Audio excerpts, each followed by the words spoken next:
From San Diego, California, this is a One Extraordinary Marriage show. Where being busy is overdone, romancing is fun, and scheduling sex has taken the guesswork out of wondering when you're going to get some. I'm Tony DiLorenzo, your co-host, along with my beautiful wife, Elisa. From coast to coast and around the world, thank you for joining us. It's time to talk sex, love, and commitment. Give us a call or text us on the Hug hotline at 858-876-5663 or send us an email to hugs@oneextraordinarymarriage.com. In today's show, we're talking about being able to speak your spouse's love language, especially when it's different from yours. And there's a quote that's attributed to Anonymous that says, "We assume that others show love in the same way that we do. And if they don't, we worry the love isn't there." That's really, really good. It is really good. And it's really what we're talking about today. But first, we start each One Extraordinary Marriage show with a hug. And a hug is an opportunity for you to hear from someone else in the one family whose marriage has had transformation or breakthrough. And this week's hug is sponsored by Bolster Sleep Company. And we're going to be sharing more about how Bolster is changing marriages one bed at a time a little bit later in the show. And this hug comes from an Instagram message we received after the One conference in Kenosha. It said, "Good morning, good people. My wife and I attended the conference. We've been married for 7 years and we have a daughter together and 3 sons from my previous marriage. We were really blessed by the content of the conference. Since we are out of state, on the drive home, we had a chance to talk. Normally, we'd report about our day or discuss world events or just things. Yesterday, we talked about the most important thing in the world to me, us. Surprisingly, she initiated the talk. She was open and transparent. This person that I knew was in there was talking and being transparent and asking for forgiveness and just being so beautiful. In those moments, I had 2 options. I could forgive or I could lash out. I could finally say, 'I told you so, you were wrong.' Or I could emotionally cuddle my wife. It was so important for us to hear your message at the same time. Some moments spoke to her and some to me, but we were both deeply impacted. Long story short, I decided correctly. I listened, I loved, and I agreed to set out on a journey of love again with my wife. Please keep doing what you're doing with the same honesty and transparency in your lives, for it is reaching real people with real hurt and real hearts, providing real solutions. Love you both with the love of God." Oh, love it. And what an amazing event we had. Man, the One Marriage Conference was off the charts for Elisa and I to see you guys, to see the One family. And if you haven't been to one of our events, believe me, we have more coming up in 2020. You can always check the page oneliveevents.com for what's coming up. But we are going gangbuster in 2020. We're already planning it out. It's going to be a whole new thing. So if you've already come to one, you don't want to miss the next one. But it truly, for Elisa and I, it's like we get to hug you. Like a hug is really the reason we started Hugs is because we love hugging you guys.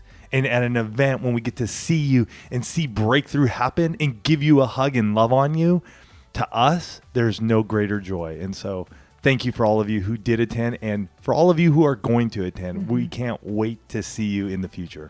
And I just want to say a great big welcome to all our brand new listeners. Yes. Because I'm sure coming out of the conference and just we know how you all share the podcast, that there are people that have never listened to a One Extraordinary Marriage show and you're tuning in for the first time. And we just want to extend a huge welcome to all of you. And as Tony said at the beginning of the show, we are talking about love languages this week. And, you know, we've talked about them kind of in general over the years, but we've never done a show directly about them and their tie-in to marriage. And I know a lot of you listening are familiar with the book, The 5 Love Languages by Dr. Gary Chapman, trying to put that all into one word there. And if you haven't, we're going to put a link to the book in the show notes. But according to Dr. Chapman, your love language is the primary way that you express and experience love. And he's identified 5 love languages, and they are acts of service, words of affirmation, quality time, physical touch, and gifts. And you can have different combinations of those, but generally speaking, most people have 1 or 2 that are the primary. And he's got a great online quiz. We'll also put a link to that you can just do it super fast and find out what your love language is and what your spouse's love language is. But the idea for this particular show actually came out of one of the questions that was asked at the One Conference when we were there at Journey Church in Kenosha earlier this month. And the question was, during our 13-year marriage, finances have often caused a lot of struggles in our relationship. My love language is gifts, and my husband has often used our finances to excuse him from any bigger acts of giving.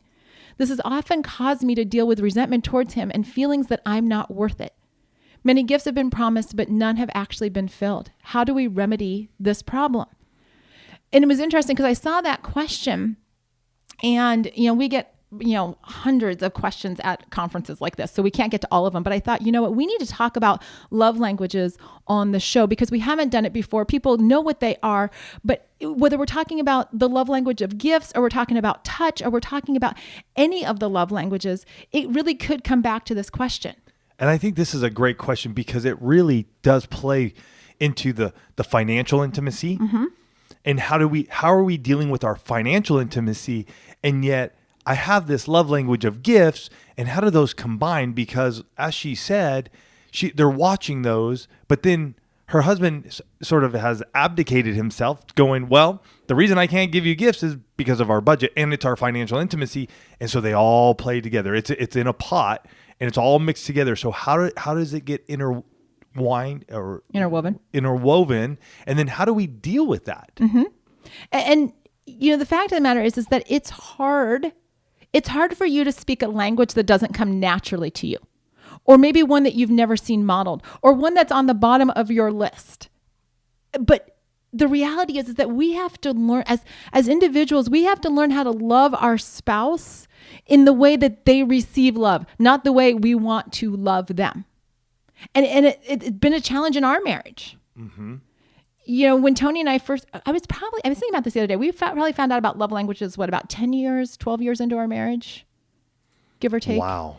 I honestly, I don't know, to tell you the truth, hon. I can't recall. I remember us definitely getting the book. Mm-hmm. It was definitely on the upside of when we decided to really start making the change in our marriage. Like we definitely had done the 60 Days of Sex Challenge, and it was in that time frame after that we picked up the book. So probably somewhere around 12, 13, years, and we're coming up here on year 23.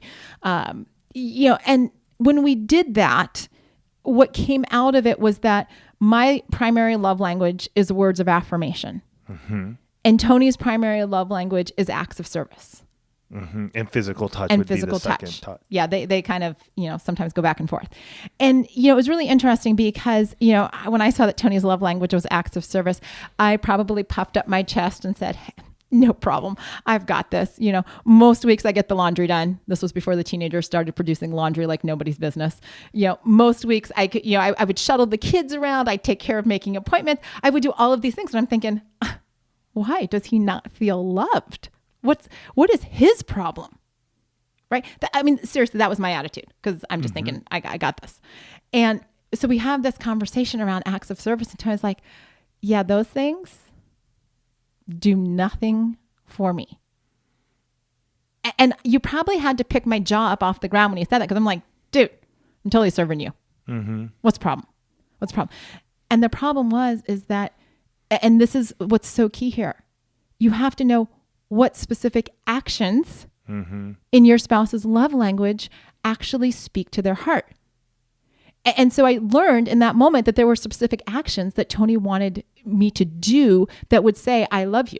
Yeah, a lot of it was minor stuff, really. It's like the bathroom sink being cleaned, like Don having hair all over the bathroom sink. And this was back in the day when we had a pretty small bathroom. We shared one sink, and just her picking up her own hair was like an act of service to me, which was like, oh my gosh, she cares enough that is cleaned up. So it was really like minor things that she could do. And it wasn't like the big stuff. It wasn't the grandioso like laundry or dishes or things of that nature. It was really almost the smaller things where we were more in line with each other or close to each other. So for instance, our bedroom, just that being picked up meant tons to me. And Elisa is a piler. She still piles in her office, and there's stuff in the house. That doesn't bother me for some reason. And yet if it's in our bedroom, it can just be like an irritation. So on the other side of it, though, Elisa's is words of affirmation. And for the longest time, that wasn't me either. I didn't know how to, you would think that, oh, Tony, that must have been really simple for you, but it wasn't. I didn't know how to express that. I didn't know what it looked like for Elisa. And so we had to learn that, and I had to learn that. Like, what does that look like? And over the years, I've become someone who can use my words to affirm her. I've done, what's the skills test? Strength Finders? The Strength Finders. And one of my top 5s is an encourager now. I've come to realize that, and that's changed over the years, in all honesty, but I am an encourager, and I've learned that my words have power, not just for Elisa, but for others. And so I've practiced that skill. Mm-hmm. I've practiced that skill over the years to become somebody who can use my words to affirm Elisa and to raise her up. If you don't believe the power of that, listen to episode 338, which is Beautiful Wife. And that is where the power of Tony's words over all these years has changed how I see myself. But it's interesting. And I'll put a link to that one in the episode notes here. Perfect. What I was going to say is it's interesting because in Dr. Chapman's research, he found that, kind of in the general population, the love languages are pretty evenly distributed. Words of affirmation comes in about 23%. Quality time, acts of service, physical touch are all in there at 19 and 20%. And then receiving gifts comes in at 18%. Okay. So that's sort of his distribution when he looks at, the population at large. In the one family, we actually asked you guys because I was curious. I'm like, what happens with us, right? The one family, all of you that tune in and follow us on Instagram and do all of these different things. In the one family, here's the distribution. Time, so quality time, comes in at 29%. Okay. Touch at 28%. Acts of service at 20%. Words 19%. And gifts 4%. Wow. Yeah, looks vastly different. And it's neat to see. This is why we ask you guys questions on Instagram, because we want to know what it looks like in the one family. And that's a huge difference, because time with Chapman's research was 20%, but with the one family, 9% higher at 29%. Mm-hmm. That's really amazing to see, and interesting. And I don't think it's interesting, because I believe many of you have come to listen to the One Extraordinary Marriage show because we talk about sex. Mm-hmm. And where Chapman's shows touches at 19%, we here are at 28%, just a touch under time. So, and I do believe that's because we are willing to talk about sexual intimacy between a couple, healthy sexual intimacy between a couple. Absolutely. And what we've seen in our own marriage, and we hear about I hear about love languages specifically when I'm coaching couples, but we also hear about it when we do the one conference, is that there's this incredible struggle, almost a power struggle in marriage, when the two of you don't speak the same language and you don't know how to love your spouse in their language. And you struggle with wanting it to be genuine or getting it right, or even just remembering to do it because it's not natural. Yeah, because it's not your love language. Mm-hmm. So it's very easy to impress upon your spouse or express your love to them in the way that you love to be loved. So say, and I'm going to just use physical touch because I think physical touch is right up there for the one family, and one that I can relate to. So mine being one of my top 2 is physical touch. It's easy for me to touch Elisa. It's easy for me to grab her affectionately, to hug her, to want to kiss her, to want to cuddle with her, to want to just be close to her, because that's mine. And yet it's not really filling her love tank at all, because she's just like, great, you're touching me. I get it. But really, it's almost an adverse effect, because in her mind, she's like, great, you're touching me. You're getting all of that you need to fill your love tank, and yet I'm not getting anything. And so she can get withdrawn, which has happened. She can get frustrated. She can lash out, which has happened, because she's like, great, and yet you're not talking to me. I need you to love on me and lift me up and raise me up with your words, not by touching me. It's almost as if one of you is speaking Russian and the other is speaking Spanish. Right? When you've got your own languages, right? And you're trying to have a conversation and there's no translator. In between. You haven't said, yeah, you know what? I'm going to Russia. I'm going to learn how to speak Russian to at least be able to, communicate, find the bathroom, or I'm going to speak Spanish to at least be able to, ask for, dinner. You're just like, no, I'm in your country, but I'm going to speak my language. And you wonder why you're not getting somewhere, or you struggle with the fact that you think you're loving your spouse the way they want to be loved, but it feels like it's a moving target.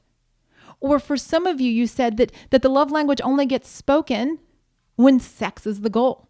I remember saying that to Tony. You only touch me when you want to have sex. That was before we did the 60 Days of Sex Challenge. Or maybe it never seems to happen because there are excuses like in the question, we don't have the money. And I've said this, I've told Tony flat out, well, that's not who I am. I'm not a touchy-feely person. And that's just a flat out lie. If you've seen me at a one conference, if you've seen me around my girlfriends, if you've seen me with my kids, I am a hugger. I will touch. I will reach out to people. So why am I not doing it when he needs it? Right? Or you've even said, I don't understand your love language. Like, I don't understand why that's important to you. Or my favorite, and I've said this too, it just doesn't feel natural to me. Mm-hmm. So if it doesn't feel natural, I'm not going to do it. And yet we need to stop. I'm getting I am sort of standing on my soapbox today. We need to stop and remember that loving our spouse is supposed to be about what makes them feel loved, not about how we want to love them. Say that again. Oh, shoot. I forgot exactly how it came out. Okay. Basically, you got to love them the way they want to be loved, not the way that we want to love them. I think I just paraphrased it, but good enough. No, because that's a very big distinction that we all have to understand. We have to stop taking the easy way out, right? Because it's easy for me to love Tony and to speak words into him. And don't get me wrong, he enjoys hearing, you know what, you're an awesome provider. I think you're handsome. Thank you for all you do for us. You can just tell me that all the time. Just like you're just the best husband ever. You're sexy. Yeah, I mean, I'm not gonna shy away from those. He's not gonna say definitely. No. But if I come up and plant a great big kiss on him, there's a reason you will always have a kissing picture at the end of a one conference. It's because there's photographic evidence that I do kiss Tony. But if I come up and kiss him or just grab him and just pull him into my arms, like that could be 3 days worth of me talking to him.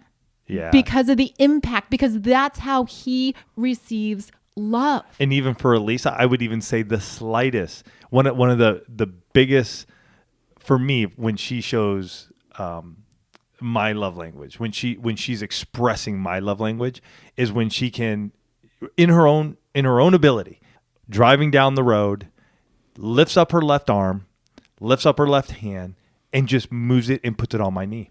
It's the most simple thing, I'm telling you. And we've had this conversation so many times, and I've told her, I'm like, that simple act of touch, honestly, sends like goosebumps up and down my body, because it's subtle, and yet it reminds me and it lets me know that she sees me and that she knows that I'm there.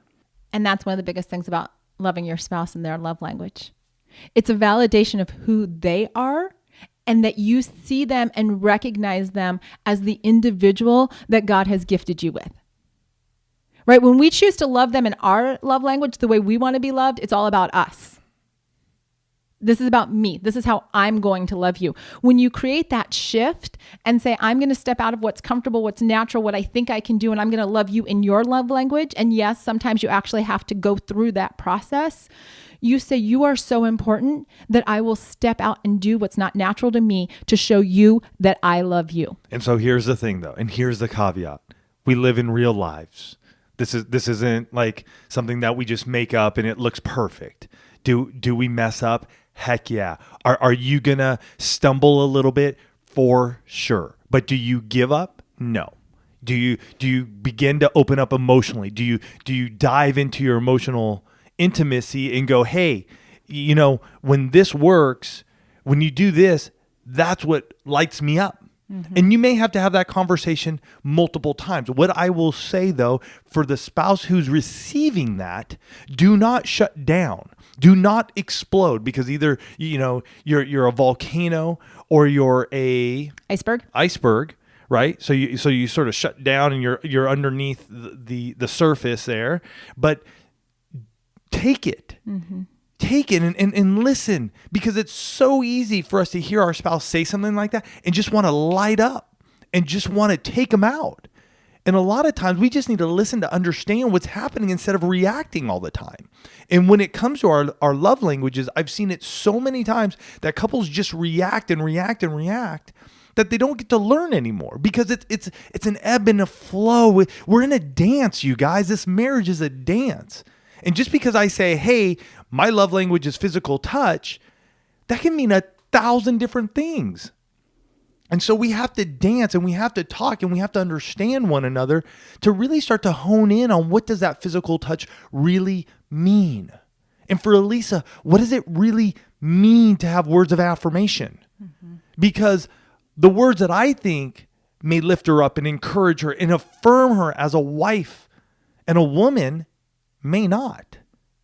And so we have to do this dance to understand where it really is. And even once we get there, we have to still dance and remind ourselves that, man, have I said those words recently? Have I given a gift to my spouse recently? Have I spent time with my spouse recently?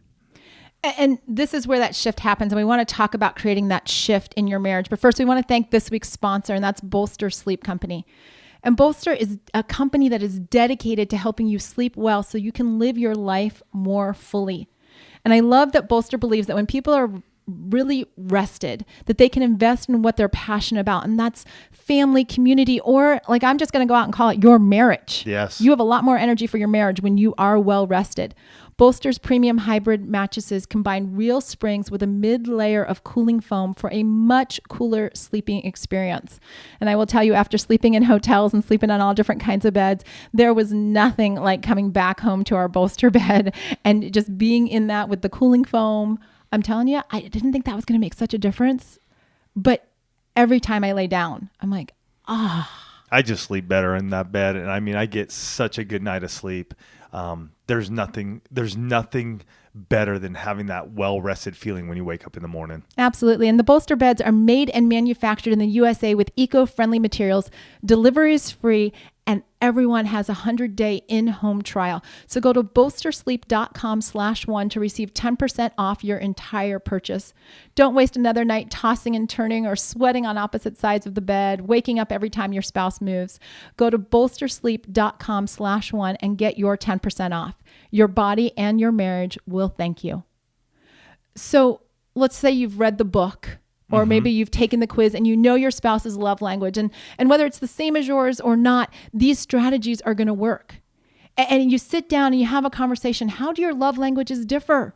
Right? What does that look like? What do you have number 1? What do you have number 5? Where are the similarities? And I would encourage you to ask the question, what insights does this give you into your marriage dynamic and how things have been so far in your marriage?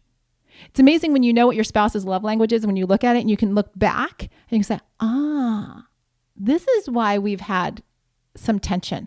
This is why we've had some struggles in our marriage, because this, gifts is really important to you and gifts doesn't even register for me, right? Or touch is really important to you and I could care less. But you have to, besides understanding the dynamic, you then have to ask the question, and this is the question for the show. How can I love you in your love language? And I just want to answer the question that started this entire episode was around finances and gifts. So how can I love you in your love language? And in this regard, if you are a gifts person and yet you are sticking to your cash flow plan, your budget, you got envelopes. The way I would look at this is, what's your limit? What's that upper limit? So for you shared with us that, hey, he won't buy anything big. What does that mean? Is big $1,000, $10,000, $100? or as big $100. Right. And so how can I love you in your love language? The way you can love me, honey, is a big gift of $100 that speaks to me. Mm-hmm. Boom. And there you go. Because you put some parameters around it that allows your spouse to go, got it. Now I understand. But they don't know that. And so with that understanding, now your spouse can go out there and spend that. And again, it could be 100, 5, 10, 20. I don't know. That's up to you guys to determine yourselves. And you have to be specific when you get asked this question, right? Because it's so easy for us to say, well, I mean, if it's physical touch or time, spend time with me. Well, for a person whose love language is not quality time, spending time with me is like, I don't know what to do with that. Does that mean we sit on the couch? Does that mean I don't have my phone? You have to be specific. And that's the thing that really you can read the 5 love languages, and you can pick out, you can do the quiz, and you can know what it is. And yet what we've learned over time for ourselves, talking to other couples, what's it for you? Mm-hmm. You got to get specific. And again, it may take you guys some time to get there. What is it for touch? It could be a touch on the arm, a touch on the knee. It could be a hug. It could be a kiss. It could be a pat on the butt. I don't know. For some, like one of the pastors from Kenosha, when we were at Journey Church, was rubbing my hair. That would never, for me, that wouldn't be something that would turn me on. And I'm a physical touch guy. Words of affirmation. What are those words? Mm-hmm. For Elisa and I, when we were speaking, when I hit on beautiful wife, there was something there that just lit her up. She couldn't express it. And I remember early on, she couldn't express it, but I could see the twinkle in her eye and the smile come across her face. So I knew we were onto something. Over time, as we began to speak, she was able to express that. She's like, you didn't, in the way it would come up would be, I would introduce her after saying, hey, this is my beautiful wife, Elisa. And there would be times when I wouldn't say that. I'd be like, hey, this is my wife, Elisa. And she would turn to me and be like, you didn't say your beautiful wife. I'm like, oh, okay. I got it. Acts of service. Lisa gave you a great example of what it looked like for us. And yet just the simple act of cleaning the hair off of the bathroom sink, that was huge. That was the switch, the changing that really was like, oh, now she understands where I come from in a place of acts of service. And when you get that information from your spouse, I'm going to tell you, go be like Nike and just do it. Just do it. Don't make it complicated. Is it going to feel awkward for some of you? Sure. Is it going to feel contrived the first couple of times you do it? Possibly. Sure. Are you going to have to put a reminder on your phone to do it? Or are you going to have to actually connect the dots like I do sometimes in the car? Like Tony will tell me, I can see your brain thinking you need to do this. Yes. But here's the thing. It's not about you. It is about how you demonstrate to your spouse, I see you, I love you, you're important, and I value you. And there's nothing more important than we can demonstrate to our spouse than all of that. So you've got to love them in their love language and not your own. Yeah. So go out there this week, you guys. Love languages are big. So if you don't know it, go learn it. If you do know it, start to think, sit back down and go, what would it look like if my spouse did this? And then go out there and share that with them. And then have the conversation together, because that's where the breakthrough will begin to happen. And here's the thing, like we said already in this episode, you got to continue to do it, even when it doesn't work sometimes, even when it doesn't feel like you're doing it exactly the way you're supposed to. Extend grace to one another, because really what you're doing is you're working towards an extraordinary marriage. And with that means you're going to get up every single time. Something may not go just right, but when it does go right, you are going to know it, and you're going to just stick to that. And you just keep on going, and you just keep on going, because you can love one another even if you have different love languages. We love you guys. We're excited for you as you dive into your love language this week. Love you guys. Have a fantastic week, and we will catch you next week. Love you guys.